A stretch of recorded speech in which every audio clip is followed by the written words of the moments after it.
지난날을 돌아보면 우리가 살아오면서 특별히 잘못이 없다고 생각될 때 고난받아야 될 때가 있었습니까? 그때 우리는 하나님께 원망하는 마음이 들 것입니다. 하나님, 내가 특별히 잘못한 것도 없는데 내가 이렇게 어려움을 당하고 고난당해야 하나요? 다윗이 오늘 그런 의문을 품을 수 있었습니다. 다윗이 한 것이 나라를 위해서 한 것이고 하나님을 위해서 했다고 명분상 삼고 했는데 하나님이 그것을 벌 주시고 벌하시고 또 그와 그의 가정과 온 국가적으로, 다윗이 왕이니까요, 국가적으로 재난과 재앙이 임하게 되었으니 다윗이 처음에는 어리둥절했으며 또는 불만과 불평이 있었으리라 생각합니다. 근데 먼저 오늘 다윗의 나라가 재앙을 받게 되고 재난이 임하게 된 그 이유에 대해서 살펴보면 우리는 사무엘하 24장부터 시작하는 인구조사에 대해서 이해해야 돼요. 다윗이 인구조사를 했다고 하나님이 이렇게 벌을 주신 거거든요. 여러분, 인구조사가 뭐예요? 예. 요즘은 인구조사 왜 하나요? 국가에서 우리도 하죠. 가가호호 방문하면서 인구조사하죠. 예. 그래서 국민이 늘었다, 뭐 수가 줄었다 늘었다 이걸 하는데 현대 사회에서는 정상적인 국가에서는 인구조사하는 건 당연한 것입니다. 근데 여러분 아세요? 한 17세기나 거의 한 18세기 초반까지만 해도 서구 유럽 사회의 기독교 국가들은 인구조사를 하지 않았어요. 그러니까 인구조사하고 성경에 보면 다윗이 막 이렇게 벌 받잖아요. 그래서 인구조사 자체가 하나님이 싫어하신다고 생각하는 그런 생각들이, 편견들이 있었어요. 그래서 거의 17세기 뭐 이럴 때까지 전 인구조사를 별로 하지 않아요. 다시 하죠. 여러분, 인구조사가 문제가 아니에요. 인구조사를 어떻게 하느냐죠. 인구조사가 이 칼의 양날의 검과 같습니다.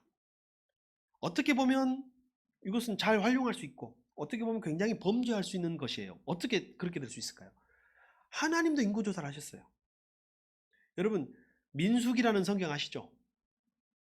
성경에 나와요. 민수기라는 성경이 영어로 numbers예요. 백성의 수라는 뜻입니다. 다시 말하면, 돌이켜보면, 좀 설명을 하면 인구조사서예요. 민수기가 인구조사 기록한 거예요. 광야의 백성들을 숫자를 센 거예요. 출애굽한 백성들, 광야의 백성들을 숫자를 세 가지고, 그것은 하나님이 필요해서 한 것이에요. 하나님 왜 인구조사를 했냐? 새로운 나라 공동체, 노예 생활 400년 하다가 밖에 이제 나왔잖아요. 애굽에서 탈출했잖아요. 출애굽했잖아요. 그들을 가지고 새로운 공동체를 만들고, 주님이 생각하셨던 공동체 12지파 공동체잖아요. 12지파별로 땅도 분배해야 되고, 그리고 지분도 줘야 되고, 그들끼리 하나님의 법도 가르쳐야 되고, 또 그 법을 실시할 수 있도록 교육도 해야 되고, 또 여러 가지, 그래서 지도자들도 재판도 해야 되고, 살다 보면 민사 형사 간에 문제가 생기잖아요. 그럼 그것들을 해결하기 위해서 재판관도 세우고 법도 가르치고 하려면 그런 여러 가지 사회 시스템을 다 하고, 또 부득불 필요한 전쟁을 치르기 위해서는 군대도 필요하고, 그래서 하나님이 민수기에 인구조사를 한 것이에요. 하나님의 필요에 의해서, 하나님의 영광을 위해서 인구조사를 하였는데, 문제는 오늘 인구조사는 누구의 필요에 의해서 한 것일까요? 한번 기다려볼까요? 누구일 것 같아요? 누가 필요해서 인구조사를 한 것 같아요? 그렇죠. 적어도 하나님의 필요는 아니었던 거예요. 성경은 이 말씀을 어떻게 표현하고 있는지 한번 봅시다. 사무엘하 24장 1절 한번 보여주십시오. 자, 개역 성경으로 제가 한번 써봤습니다. 시작.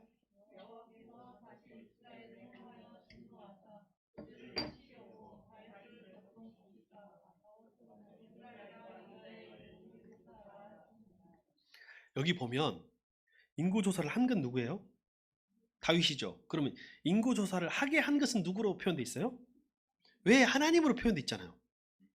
아니, 이 말씀만 보면 이해가 안 돼요. 아니, 하나님이 인구조사를 하도록 하신 것 같은데 왜 다윗을 벌 주시지? 근데 인구조사를 하신지라, 이 말씀의 앞에 부분을 한번 봐보게요.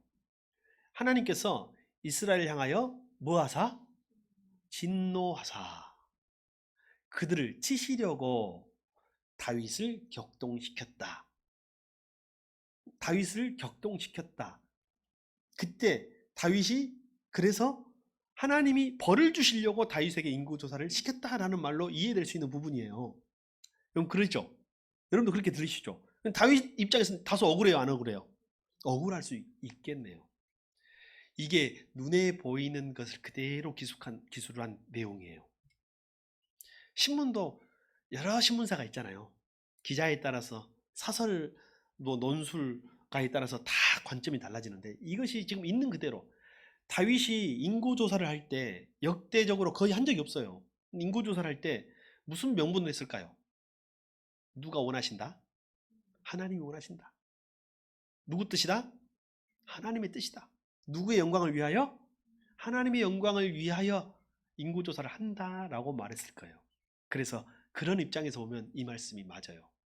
근데 이 말씀과 동일한 사건을 다루고 있는 병행본문이 성경에 있습니다. 역대기로 한번 가봅시다. 역대상 21장 1절 한번 다음 말씀 보여주세요.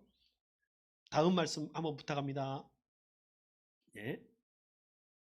자, 같이 한번 읽어봅시다. 시작.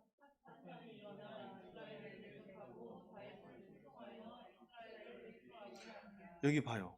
여기는 하나님이 지금 없죠. 누가 이스라엘을 대적하려고 다윗을 충동했다고요? 사탄이요. 우리가 우리 세상에 일어나는 수많은 일들 속에 사실은 이 사탄을 빼버리면, 어둠의 세력을 빼버리면 해석이 안 되는 경우가 상당히 많습니다. 아까 사무엘 하의 기록만 갖고는 오늘 이 인구조사가 왜 하나님의 심판으로 이어졌는지를 잘 몰라요. 다윗은 명분상 하나님의 영광을 위하여, 하나님의 뜻을 위하여, 하나님의 나라를 위하여 인구조사를 한다고 하였으나 사실은 하나님이 알고 있었어요. 다윗은 지금 다윗의 나라가 가장 힘이 셀 때입니다. 목동이었던 가장 부족하고 연약한 그였던 이 다윗이 나중에 도망자가 되고 그 도망자를 하나님이 끝까지 살려가지고 이스라엘의 왕이 되겠잖아요. 이스라엘 왕이 된 다음에 그는 남북 왕국을 통일하고 통일 왕국의 왕이 되고, 그리고 막 들고 일어났던 여러 가지 그 잡다한 민족들을 힘과 또는 정치력으로 여러분 평정시키고, 주변 나라들과 경계 문제, 역사의 문제가 얽혀있는 나라들과의 관계를 정리하고, 그리고 상당히 영토도 넓히고 외교 관계도 넓히고, 그리고 또 필요하다면 조공도 받는 그런 큰 나라로 이미 성장을 하였어요.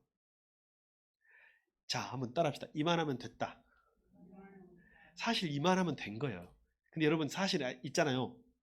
욕심이 끝이 없는 거예요, 사람은. 다윗은 여기서 멈췄으면 좋았을 거예요. 여기까지는 하나님 허락하신 것 같아요. 근데 다윗은 끝까지 한번 가보고 싶은 거예요. 몇 층까지 올리고 싶어요? 올릴 수 있을 때까지. 언제까지 땅을 넓히고 싶어요? 다른 나라 제국들처럼. 네, 자기 힘이 미칠 때까지. 여러분 전쟁을 하려면 뭘 알아야 돼요? 당시 고대는요, 머릿수입니다. 군사력은 요즘에는 무기전이잖아요. 무기와 네트워크가 모든 게 결정한다고 그래요. 근데 고대는요, 사람의 수가 결정했어요. 그래서 다윗이 오늘 사무엘 하가 아니라 대상을 가지고 보니까 욕심이 들어가요. 이제 다윗이 여기서 멈출 수 없어요. 하나님은 멈췄으면 좋겠어. 이제 지금까지 전쟁을 얼마나, 내전과 바깥 다른 나라의 전투에서 백성들이 얼마나 고생했어요. 하나님은 전쟁을 좀 멈추고 백성들과 평화로운 삶을 살기를 원했던 것 같은데, 다윗은 여기서 욕심이 나는 거예요. 계속 욕심이 나요. 그리고 알죠, 여러분? 본래 이스라엘의 왕들은요, 전쟁 앞에 서서 전장에서 전쟁을 지휘하는데, 다윗이 어느 정도 왕권이 강화되고 군사가 많아지자 전장에 나가지 않아요. 이제 장군을 보내요. 이제 군인만 보내고 자기는 왕궁에 있어요. 그래서 생겨난 일이 무슨 사건이에요? 밧세바 사건 아닙니까? 원래 전장에 있으면 문제가 안 돼요. 근데 장군들은 다 전장에 보내고, 우리야도 전장에 보내고, 자기는 거기서 여유로운 삶을 살고 있으니 문제가 생긴 거예요. 오늘 다시 우리가 돌아보면 다윗은 마음속에 뭐가 일어나면 사탄이 그의 마음에 충동을 했어요. 어떤 마음을요? 더 넓혀라. 더 키워라. 군대가 필요하다. 군대를 더 모아라. 인구 조사를 해라. 세금도 필요하다. 여러분 GDP, GDP가 전쟁의 힘이더라고요. 내가 보니까. GDP 세금도 걷어야 된다. 그래서 계속해서 군대 수를 늘리고 군대를 확장하고 그리고 군대가 가능한 연령을 남자들의 수를 파악하기 위해서 인구조사를 한 것이에요. 이것이 하나님의 자리를 대신하고 특별히 자기가 하나님처럼 되고자 하는 그 욕심이 선악과 같은 욕심이에요. 선악과도 여러분 양면이 있는 거죠. 어떤 의미가 있어요? 하나님 편에서는 선악과는 어떤 의미로 주신 거예요? 순종해라. 나를 인정해라. 다 줄게. 이거 하나만큼은 나를 인정이라는 거예요. 근데 사탄의 편에서는 뭐예요? 아니 이것도 못하게 한다고? 하나님 혼자 다 하시려고요? 이게 사탄이 주는 마음인 거예요. 인구조사도 마찬가지인 거예요. 민수기의 인구조사와 또 특별히 구약 성경의 몇 군데는 하나님이 지시하신 인구조사가 있어요. 아무 문제가 일어나지 않아요. 근데 오늘 본문만큼은 인구조사 자체가 문제가 아니라 그 동기에 누가 개입했다고요? 사탄이 개입한 거예요. 충동을 한 거예요. 인구조사해라. 우리가 사는 일들 그리고 우리가 살아가는 모든 일들 속에 대부분 사실 중립적 가치를 가지고 있는 것이 많아요. 성경에 여러분 삶 공부 생명의 삶 할 때 배웠을 거예요. 선을 알고도 행하지 않는 것이 죄라는 말이 있어요. 같은 일이라도 우리가 하나님 뜻대로 하지 않는 것은 죄가 되는 거예요. 오늘 인구조사가 그랬어요. 그래서 인구조사에 이미 다윗은 하나님의 자리, 하나님이 정한 자리를 넘어섰고 하나님이 정한 왕의 자리를 넘어서고 있었고 하나님이 정한 땅의 위치도 있을 거예요. 지정학적인 위치가 있을 거 아니에요. 이스라엘은 여기서부터 여기까지다. 내가 아브라함에게 준 땅은 여기서부터 여기까지다. 있는데 그것을 넘어서고 싶었고 그래서 하나님이 그에게 이제 내가 손대지 않으면 브레이크가 없는 거예요. 여러분 인간이 멈출 수 없을 때는 어떻게 한다고요? 누가 멈추게 하세요? 하나님 멈추게 하세요. 우리가 가지 않으면요. 우리가 복음 전하러 사랑 전하러 가지 않으면요. 하나님이 흩어요. 그 공동체를. 흩어가지고 흩어져서 보내요. 그게 역사예요. 우리가 순종하지 않으면 하나님이 여러 가지 방법으로 하나님 멈추시는데 오늘 이스라엘이 딱 하나님이 멈추게 하시는 장면이 나오는 거예요. 하나님이 딱 나와가지고 갓 선지자를 보내서 하나님의 뜻을 알려줍니다. 여러분 주관식 문제가 편해요? 객관식 문제가 편해요? 할렐루야. 저는 객관식 시대였는데 요즘 애들은 주관식이 많아진 시대입니다. 네. 하나님이 객관식 문제를 줍니다. 사지선다보다도 여러분 그래도 문항을 3개 주고 골라라고 하니까 얼마나 감사한 일입니까? 여러분 참고로 아시죠? 예. 원래 이 객관식 문제에서 모르면 몇 번? 4번이에요? 3번? 여러분 아니 다 다르니까요. 모르면 몇 번이었어요 여러분은 옛날에? 모르면 저는 3번이었는데 확률적으로 저는 그게 높았다는 생각을 합니다. 예. 근데 오늘 하나님이 객관식 문제 3개를 주십니다. 내가 너의 범죄함으로 너의 교만함으로 이스라엘을 너에게 벌을 줄 수밖에 없는데 셋 중에 하나를 골라라는 거예요. 첫 번째가 뭐였어요? 7년 기근. 두 번째가 뭐였어요? 3개월 전쟁. 세 번째가 뭐였어요? 3일의 전염병. 얼마나 고민했을까요? 여러분 같으면 뭘 선택했을까요? 아무것도 선택하기 싫어요. 저는 4번입니다. 예, 4번입니다. 저는 주관식으로 쓰겠습니다. 오늘 일부 예배 참여자는 3번을 선택했습니다. 왜 그냥 물었더니 3일이니까요. 어찌됐건 짧게 금방 맞고 끝내고 싶어요. 아마 저한테 그랬어도 3번일 거예요. 저는 옛날 학교 다닐 때도 3번이요. 객관식. 근데요 여러분 다윗이 3번을 선택한 이유는 그게 아니에요. 생각해 보니까 여러분 7년 기근이라고 하면 백성들이 다 굶어 죽을 거 아니에요. 몇 명이 죽을지도 모르잖아요. 그러면 이방 나라에 손을 벌려야 돼요? 안 벌려야 돼요? 가서 이방 나라에 아쉬운 소리 해야 되고 속국이 돼야 되고 나중에 주종관계가 돼야 되고 조공도 바쳐야 되고 국가적으로 쇠락과 몰락이 장기적으로는 더 큰 참탈이 일어날 것 같은 거예요. 왕은 잘 먹고 잘 살 수 있겠죠. 7년 북한처럼. 내가 이방 하나님의 영광을 가리는 일이다. 이방인들에게 또 굽시를 거리고 그들에게 식량을 구걸하고 그들에게 원조를 구걸한다는 건 있을 수 없는 일이다. 두 번째가 뭐였다고요? 3개월의 전쟁이요. 전쟁이 3개월의 전쟁이 보통이 아니에요, 여러분. 외국의 군대가 와가지고 군사력으로 무력으로 수많은 사람을 이 칼로 죽이고 창으로 죽이고 화살로 죽이고 그 나라의 자녀들과 여자들을 유린하고 모든 보물들 다 가져가고 나라는 가난뱅이가 되고 일어설 수가 없어요, 여러분. 일어설 수가 없어. 이런 상황 속에 있는데 그걸 안 되겠다는 거예요. 못 하겠다는 거예요. 하나님, 제가 사람에게는 매를 맞기 싫습니다. 하나님이 직접 때려 주십시오요. 그래서 하나님이 직접 때리는, 하나님이 직접 혼을 내는 방법이 뭐가 있다고 생각했어요? 3일의 전염병인 거예요. 근데 3일이면 끝날 줄 알았죠, 여러분? 보세요. 창고라는 기간이 3일이었을 것 같아요. 그렇죠, 여러분? 원래 뭐 잠복기도 있고 뭐 하고 그러잖아요. 나라 저 북쪽에서 남쪽 끝까지 순서에 의하면 성경에 보면 그래요. 물론 그냥 단순한 지명이라고 생각할 수가 있겠지만 저 북쪽에서부터 시작해가지고 전염병이 밀고 내려옵니다. 자 남쪽까지 내려오는데 3일 동안에 감염이 되고 아마 나중에 죽은 사람을 계산해 보니 몇 명? 7만 명이 죽었어. 3일의 전염병으로 7만 명이 죽었어. 여러분 당시 고대는 인구가 없어요. 사람 수가 별로 없어요. 7만 명이면요 한 나라의 군사력과만 먹는 거예요. 큰 나라에. 곧 있으면 10만 대군이잖아. 우리는 10만 대군을 제일 큰 대군으로 알고 있잖아요. 7만 명이 죽은 거예요. 근데 저기 도대체 남자만인지 알 수는 없지만 적어도 7만 명 이상이 죽었다고 할 수가 있겠죠.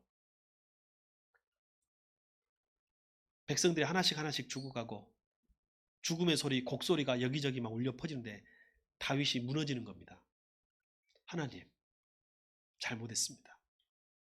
하나님, 제가 잘못했습니다. 하나님, 제 탓입니다. 하나님, 차라리 저를 벌하여 주십시오. 저를 벌내려 주십시오.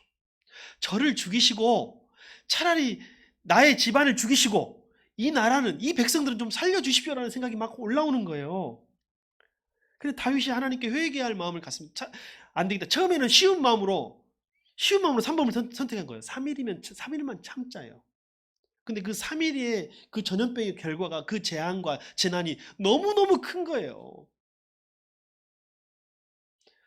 공교롭게도 다윗이 그 마음을 들었던 거 아니겠어요? 7만 명이 죽었어요. 우리로 와봅시다. 여러분 지난 우리는 몇 년 동안 코로나19라는 전염병으로 작년 재작년에는 추수감사 예배를 우리가 잘 드릴 수가 없었어요.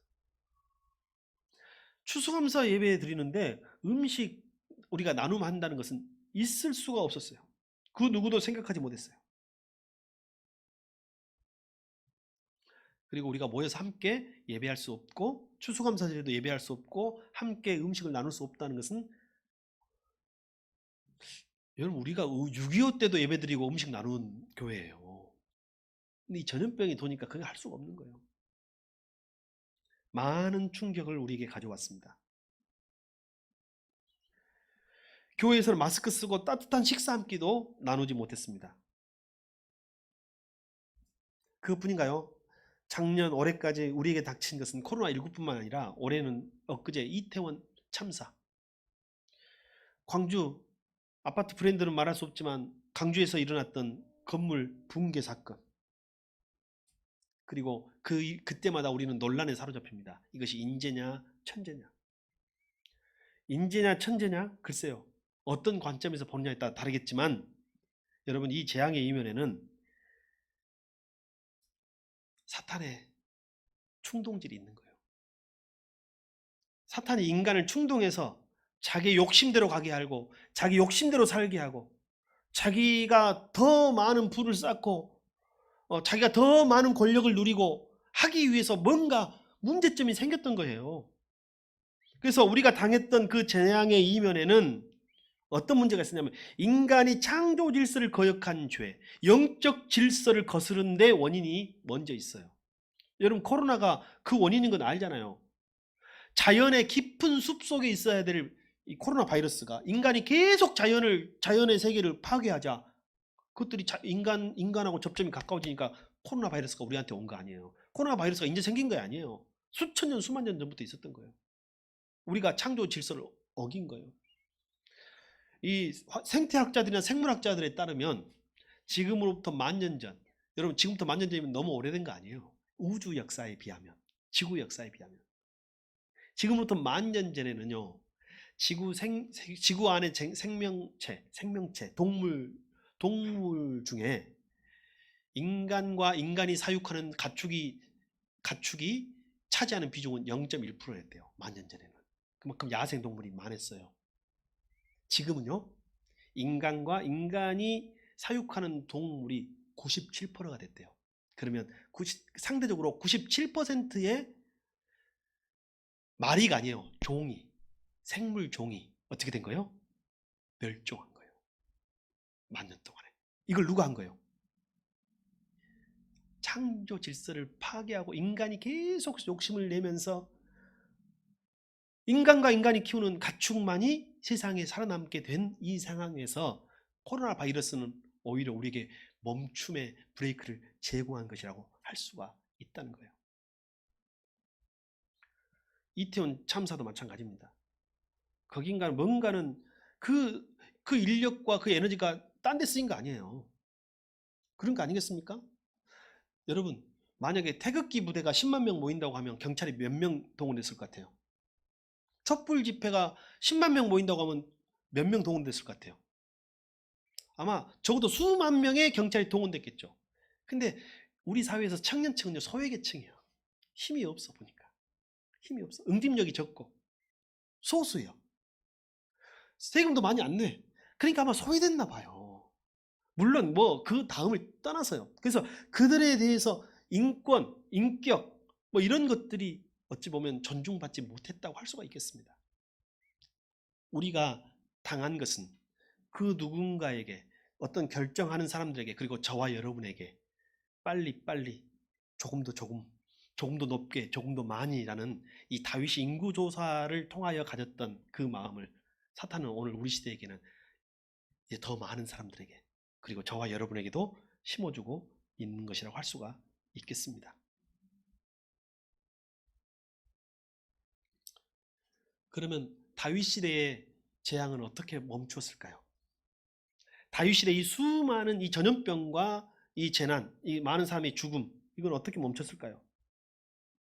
다윗 왕은 여호와께 아뢰기를 하나님 제가 잘못했습니다.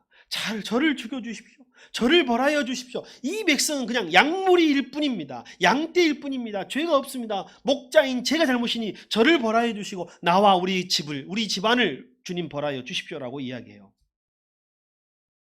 근데요 이때 하나님의 마음이 좀 표현되는데 한번 봅시다. 사무엘하 24장 16절 한번 보여주십시오. 자 시작.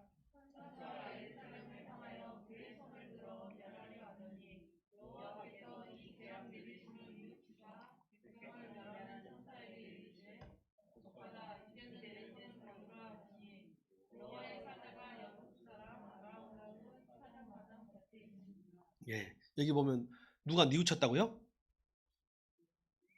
하나님이 뉘우쳤다고 했죠? 근데 이 뉘우침은 하나님이 뉘우친 것은 뭐냐면 그게 아니에요. 뭐 후회하거나 하나님이 잘못했다는 말이 아닙니다. 이것은 뭐냐면 하나님이 그들을 용서하기로 결심했다는 뜻입니다. 하나님이 그들에게 백성들에게 자비를 주시기로 자비를 베푸시기로 마음먹었다는 뜻입니다. 여기서 하나 우리가 기억해야 할 것이 있어요. 재앙이 멈춘 곳이 어디예요? 여기 이렇게 묘사되어 있죠. 죽음의 천사가 자 북쪽에서부터 지금 죽음의 칼날을 휘두르면서 전염병 퍼뜨리면서 지금 내려오는 거잖아요. 재앙을. 근데 딱 멈춘 곳이 있어요. 어디라고요? 죽음의 천사가 딱 서 있는 곳이 어디예요? 저기 나오잖아요. 아라우나의 타작마당. 아라우나의 타작마당 곁에 천사가 딱 서 있는 거예요. 하나님이 마음을 먹었을 때. 근데 이것을 또 다윗 편에서 선택해 보세요. 다윗은 지금 하나님이 마음을 고쳐 먹은 것을, 하나님이 긍휼을 베푸실 것을 지금 알았어요, 몰랐어요? 아직 모르죠. 다윗이 이 천사를 본 것은 뭐냐면, 다윗이 회개를 결심하고, 내 잘못입니다, 하나님.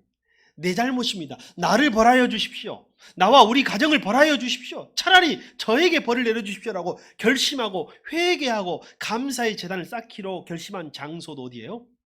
바로 아라우나의 타작마당의 자리인 거예요. 거기서 다윗은 어떻게 했습니까? 내가 회개해야 되겠다 해서 회개하고 속죄의 제단과 감사의 제단을 쌓으려고 합니다. 근데 아시죠? 아라우나의 타작마당이라고 하면 여기서 타작마당 땅 주인은 누굴까요? 아라우나라는 사람이에요. 아라우나라는 사람은 국민은, 나라는 이스라엘의 나라의 백성이 국민이었으나 히브리인이 아닙니다. 이방인의 혈통을 갖고 있어요. 이방인의 혈통은 있는데 그가 쉽게 말하면 아라우나는 그것을 여부수, 옛날 그 여부수족이라고 있죠. 여부수족의 후손이에요. 그리고 거기서 조상 대대로 물려받은 땅이에요. 타작마당은 굉장히 땅이 넓습니다. 타작마당은 굉장히 땅이 넓어요. 여러분, 그 지역에 우리로 말하면 정미소 같은 거예요. 정미소. 그 지역에 수확한 모든 농산물을 다 가져와서 쌓아놓고 거기서 타작하는 곳이니까 땅이 얼마나 넓겠어요. 네, 그런 곳이에요. 그런 곳인데 다윗이 그곳에 하나님의 제단을 쌓고 싶은 거예요. 그래서 아라우나에게 이야기합니다. 내가 이곳에서 하나님께 회개와 감사의 제단을 쌓고 싶소라고 말을 하는 거예요. 근데 아라우나가 어떻게 대답했어요? 왕이여, 당신이 하나님께 감사의 제단을 쌓는다면 제가 기꺼이 이 땅을 왕과 하나님께 바치겠습니다. 그것뿐만 아닙니다. 저에게는 소들이 있습니다. 그 소들을 번제물로 삼아 주십시오 라고 이야기를 하는 거예요. 그러자 여러분, 여기서 이야기가 끝나도 괜찮아요. 근데 다윗이 말합니다. 내가 내 죄를 회개하고 내가 나의 감사를 드리려고 하는데 당신에게 그것을 무료로 받아가지고 할 수는 없어. 나는 정당한 가치를 지불하고 이 땅을 사고 그 소들도 사서 제물을 드리겠소 라고 이야기한 거예요. 그림이 좋죠? 그렇지 않아요? 근데 저는 여기서 조금 더 상상력을 가져봅니다. 그러면 아나우라는 그러면 아무것도 돈만 받고 아무것도 안 했냐? 저는 아라우나 입장에 생각해 보면요, 조상 대대로 물려받은, 그리고 앞으로 계속 자손들이 살아갈 수 있는 큰 타작마당을 헌물로 내놓는다는 것은 엄청난 결심이에요. 그리고 그것뿐만이 아닙니다. 거기서 분명히 그가 소까지 드릴 마음이 있었는데, 물론 다윗이 지불에 샀다고 하지만 그는 할 수 있는 한 왕과 그곳에 모인 사람들을 극진히 섬기며 대접해서 그날의 제사가 회개와 감사의 제사가 온전히 올려드리도록 하는데 가장 큰 공로가 있었던 거예요. 그 땅의 이름이 뭐라고요? 아라우나의 타작마당이라는 것입니다. 아라우나의 타작마당. 한번 보셔요, 여러분. 그런데 더 놀라운 것이 뭔지 알아요? 나중에 아라우나의 타작마당이 어떤 곳이 되냐면 이스라엘의 첫 번째 성전 솔로몬의 성전이 세워집니다. 솔로몬의 성전이 세워져요. 솔로몬의 성전이 세워진단 말이 무슨 말이에요? 세상에 공짜가 없더라고요. 세상에 그냥 이루어지는 법이 없어요. 여러분이 기도하면요, 여러분 자녀들을 위해서 기도하잖아요. 그냥 복이 임하는 게 아니에요. 여러분, 이 축복과 감사의 땅, 이 아라우나의 타작마당이, 이 다윗은 모든 것을 바쳐서 모든 헌신과 희생과 감사를 올려드렸고, 아라우나는 그것을 하나님께 올려드렸을 때 이스라엘 역사상 가장 축복의 장소인 성전이 세워진 장소가 되었다는 거예요. 여러분, 그냥 되는 거 없어요. 세상에 다 이유가 있어요. 여러분이 예배하고 여러분이 기도하고 하나님께 헌신한 것들을 누구는 다 기억하고 있냐면 하나님은 기억해서 그 자리를 다음 세대로 이어가시는 거예요. 우리에게는 우리의 아라우나 타작마당은 어디입니까, 여러분? 우리의 마음과 정성으로 드려지는 이 예배의 자리가 우리에게는 아라우나의 타작마당인 줄 믿습니다. 이 타작마당의 이름은 세숨의 타작마당이며 동시에 여러분의 이름으로 불리워지는 아무개의 타작마당이 되는 거예요. 이게 의미가 있는 거죠. 우리가 다음 주가 추수감사주일이에요. 이번 추수감사주일은 아라우나 타작마당, 타작이 뭐예요 여러분? 추수감사 열매를 드리는 곳 아니에요. 그곳이 감사임인데 그곳에서 모든 사람들의 헌신과 희생과 마음이 드려져서 하나님께 올려지기를 축복합니다. 자, 이뿐만 아니라 인류 역사상 인류는 크고 작은 전염병들이 있었습니다. 크고 작은 전염병들이 있었어요. 뭔가요? 크고 작은 전염병. 인류 역사에 가장 영향을 많이 미친 여러분 전염병이 뭐냐면 패스트, 흑사병입니다. 중세를 무너뜨렸어요. 중세 유럽을 무너뜨린 거예요. 원래 이 흑사병이 아시아, 중앙아시아 쪽에서 시작했던 것 같아요. 거기서 시작한 흑사병, 이 패스트가 나중에 어디를 건너냐면 우리가 많이 들어봤던 크림반도를 지나고 지금 터키가 있는 보스포러스 해협을 지나서 지중해로 넘어가요. 유럽에 도착합니다. 그리고 이태리를 넘고 그다음에 프랑스를 넘고 알프스산을 넘어서 북유럽 스칸디나비아 반도 뭐 저 위에 보면 뭐 스웨덴, 덴마크 이쪽까지 완전히 유럽을 휩쓸어 버려요. 사람들에게 검은 이 물집이 나가지고 온몸이 검게 변해가지고 죽기 때문에 그 별명이 흑사병이에요. 얼마나 많은 사람이 죽냐면 3년 동안 2천만 명이 죽어요. 당시 유럽 인구의 3분의 1에 해당되는 큰 숫자입니다. 그럼에도 불구하고 3년이 지나도 흑사병은 완전히 없어지지 않고 잊을만 하면 다시 재발하고 잊을만 하면 다시 재발하면서 계속해서 흑사병이 유럽 전체를 바꿔버리는 결과가 일어납니다. 그러니까 하나님이 세상을 바꾸실 때 일어나는 것들 중 하나가 이런 재앙적 신호가 있다는 거예요.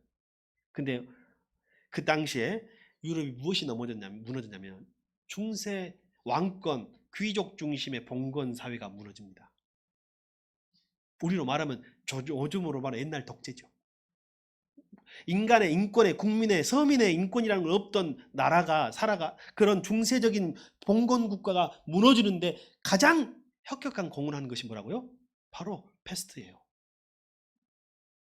그것만 무너진 게 아니라 왕과 귀족이 특권층들이 모든 국가의 경제를 다 장악하고 온 국민은 소장농으로 만들어 버렸잖아요. 그런데 그들의 경제 시스템, 지금으로 말하면 민주주의나 자본주의 시스템이 탄생할 수 있도록 그들을 만들어버리는 것이 뭐냐 패스트였어요. 북한이 그렇잖아요. 북한은 경제가 지금 장마당 경제라고 해요. 사회주의는 다 배급해가지고 나눠주잖아요. 근데 지금 국가 시스템이 무너지니까 전염병이나 기근으로 인해 국가 시스템이 재앙으로 무너지니까 스스로 살기 위해서 그들이 장마당에 나와서 물건을 사고 팔면서 자본주의 경제가 밑에서부터 올라오고 있는 거예요. 이게 재난의 결과가 그런 결과가 패스트가 그런 일을 했어요. 근데 가장 결정적으로 중세에 교황 중심의 황제의 권위보다 더 힘이 있고 높았던 교황의 권위, 중세의 교회를 무너뜨린 결과를 가져온 것이 뭐예요? 흑사병인 거예요. 하나님을 교회라고 해서 전부 다 하나님 뜻대로 하는 게 아니에요. 교회라고 해서 전부 다 하나님 뜻에 맞도록 사는 게 아니에요. 당시의 중세 시대는 거의 1000년 동안, 1000년의 역사 가운데서 거의 절반 이상은 하나님의 이름으로 자기의 배를 불리던 시대였거든요. 그래서 그 중세의 교회가 무너지는데 혁혁한 역할을, 공로를 가지고 있었던 것이 패스트는 하나님이 내리신 재앙인 거예요. 그러면 언제 멈췄을까요? 중세의 패스트는 언제 멈췄을까요? 너무 아이러니하게도 이 땅에 종교개혁 운동이 일어날 때입니다.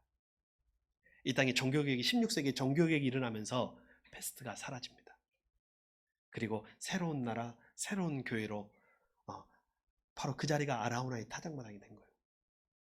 그때부터 하나님이 그 세상을 복주시고 했는데 요즘 다시 과거로 돌아갔죠 우리가? 요즘 우리가 다시 과거로 돌아가고 있잖아요. 요즘 재난이, 전쟁이 다시 일어나고 있잖아요. 이거는 뭔가 하나님 우리에게 사인을 주시는 거 아닌가요? 이렇게 사인을 주시고 이렇게 코로나가 창궐하고 전쟁과 기근과 재난과 이것이 이렇게 무너지고 창궐하는데도 우리가 가만히 있다면 이 재난은 멈추지 않을 거예요. 이 코로나도 다시 교회가 새로워질 때, 성도가 새로워질 때, 하나님의 백성들과 하나님의 나라가 다시 새로워지고 아라우나 타작마당에서 새롭게 회개와 감사의 제단을 쌓을 때 멈출 것이라 생각합니다. 여러분은 어떠신가요? 코로나는 언제 그칠까요? 하나님 앞에서 이전과는 다른 신실한 신앙인들로, 신앙의 자녀들로 연단시킨 후 멈출 것이 아닌가요? 한국교회, 형식적으로 교회에 나오는 사람들, 세속화된 교회들, 하나님의 뜻을 거스르는 자녀들의 회개와 감사가 들어지는 그 순간이 아라우나의 타작마당이 되어 이 모든 우리에게 주어진 재난이 멈춰지는 시간이 될 것입니다. 이런 상황 속에서 우리는 다음 주에 추수감사주일을 맞습니다. 예년까지의 추수감사 예배는 주신 것들을 거둬들이는 것에 대한 감사였어요. 그러나 이번에는 우리의 마음이 달라야 합니다. 여러분, 이런 난국에서도, 이런 재앙 속에서도 살아있음에 대한 감사, 생명의 감사가 포함되어야 합니다. 이런 환난 속에서도 알곡을 거두게 하시고 하나님의 은혜에 진심으로 감사를 드리는, 그리고 우리의 가족을 지켜주시고 우리의 생명줄을 지켜주시고 우리에게 하루의 세 끼 식사로 일용할 양식으로 지켜주신 하나님을 감사하고, 질병으로부터, 사업으로부터, 또는 직장으로부터 우리의 믿음과 교회를 지켜주신 하나님께 생명의 감사의 제, 그것이 바로 이번에 우리의 감사의 절이 되어야 할 것입니다. 지금까지 우리는 곡식과 그리고 물로 감사드렸다면, 여러분, 우리는 생명과 피의 감사를 드려야 합니다. 생명과 피의 감사가 무엇인지 간단하게 예를 들어드리고 예배를 마치도록 하겠습니다. 사무엘하 24장에 보면 다윗이 블레셋과 전쟁을 하고 있어요. 이 전쟁은 하나님의 뜻대로 하는 전쟁이에요. 블레셋이 이스라엘을 너무 괴롭힙니다. 근데 다윗이 성에서 블레셋을 바라보는데, 성에서 블레셋을 바라보니 블레셋에 진이 있고 그들도 진을 쌓고 있잖아요. 그죠? 서로 마주보고 있어요. 전쟁이 지금 곧 일어날 거예요. 근데 다윗이 너무 지쳤어요. 이 전쟁이 끝나지 않는 거예요. 너무 더워. 너무 피곤해. 국민들은, 이 백성들과 이 군인들은 사기가 떨어지고 다윗도 힘이 없어요. 근데 보니까 너무 충격적인 거예요. 다윗 성에서 바라보니까 저 블레셋의 진 너머가 자기의 고향, 다윗의 고향이 어디예요? 베들레헴이 보이는 거예요. 다윗이 문득 베들레헴의 시원한 우물이 생각납니다. 어렸을 때부터 양치다가 목마르면 먹었던 물, 양들의 물도 먹이고 자기도 먹었던 그 물이 생각나면서 혼잣말을 합니다. 내 고향 베들레헴에 저 우물물이 생각나는구나. 먹고 싶다. 누가 나를 위하여 물 떠달 사람 없을까? 이게 명령이 아니라 혼잣말입니다. 근데 갑자기 성문이 열리고 말 3마리가 달리기 시작합니다. 성경은 이들의 이름을 기록하지 않아요. 세 용사라고, 다윗의 세 용사라고 말해요. 이 세 용사는 다윗의 마음을 정말 잘 헤아리는 사람이에요. 자기 목숨을 바쳐서라도 다윗을 위해서 충성할 수 있는 충신들이죠. 이 세 용사가 말을 달려서 베들레헴을 가는데 어디를 지나가야 돼요? 블레셋 적진을 지나가야 되잖아요. 달려가는. 여러분, 거기 칼, 창, 화살을 피해가면서 달리는 거예요. 땀과 피로 그들은 범벅이 됐을 거예요. 겨우, 그리고 여러분, 처음에는 블레셋도 당황했죠. 뭐 이렇게 무모한 것들이 다 있어 하고 아마 얼떨결에 지나 보냈나 봐요. 근데 그들이 거기서 물통을 딱 짊어지고 한 사람이 물통을 짊어졌을 거예요. 나머지 둘은 적들을 방어하면서 다시 또 블레셋을 통과해서 성으로 돌아오는 장면이 그려집니다. 막 달려오는 거. 막 달려오는데 그 오는데도 땀과 피와 이 먼지가 범벅이 돼가지고 성에 딱 돌아와가지고 왕이시여 베들레헴 우물의 물입니다 하면 딱 바치는데 거기서 다윗이 무너집니다. 힘 빠져 있고 좌절해 있고 절망해 있던, 사기가 떨어져 있던 그가 갑자기 어떻게 되면 이 물을 먹을 수가 없는 거예요. 이렇게 고백해요. 이 물은 그냥 물이 아니다. 저들의 피와 생명이다. 내가 어찌 이 물을 먹을 수 있느냐 하면서 하나님께 제사를 드립니다. 그 물로 드리는 제사가 없어요. 어디 성경에 물로 드리는 제사가 있어. 물로 제사를 드리는데 전제를 드렸다 그랬어요. 전제는 뭐냐면 부어드리는 제사예요. 보통 피와 포도주를 붓습니다. 근데 기름을 붓든지 그들이 떠온 물을 제단에 부어서 전제를 하나님께 드리고, 주님이 이 물은 그냥 물이 아닙니다. 피를 드립니다. 이들의 생명을 드립니다. 하나님 받아주십시오 하면서 하나님께 올려드리고 백성들과 함께 예배하는 자리가 있어요. 그것이 무슨 제사예요? 피와 생명을 드리는 감사 제사 아니겠습니까? 우리가 이번에 맞아 드리는 추수감사 주일은 단순한 열매를 드리는 감사 제사가 아니라 저와 여러분의 생명과 피를 감사로 올려드리는 제사가 되기를 축복합니다. 그리고 그걸로 인해서 백성들이 살아나고 전쟁에 이길 수 있었잖아요. 그리고 우리가 드리는 오늘 이 자리가 아라우나의 타작마당이 되어서 우리에게 지금 쏟아지고 있는 이 재앙들을 하나님이 멈추시게 하는 축복의 시작점이 되기를 축복합니다.